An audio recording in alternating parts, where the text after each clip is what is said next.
Hello guys, and for today's vlog, hindi to gala at hindi rin to sushi. Pagka-out ko sa trabaho, didiretso na ako ng bayan ng Hsinchu. Kakain lang tayo at may bibilhin lang ako. Pagdating ko sa sakayan ng bus ay dumating na rin yung bus, kaya hindi na tayo magyuyubay. Lalo na pumapalo sa 13 degrees yung panahon ngayon. Napakalamig pa naman, mas masarap pag may kayakap nito. Napakaswerte ko naman, pagdating ko ng bayan, ganito agad yung bumungad sa akin. Lalong lumamig kasi umuulan. Dito nga pala sa Taiwan, halos opening ng mga mall ay alas 12. Nandito na ako sa bayan ng 10 AM, kaya meron pa akong isang oras na gugugunin dito. Habang naglalakad ako, naghahanap ng makakainan. Nakita ko tong kababata ko. Ngayon katatanda na namin.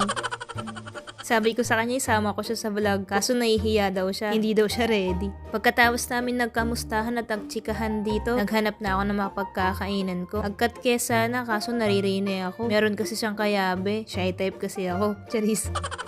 Nagulat pa ako kay kuya, kala ko ano na, kablock na pa mo.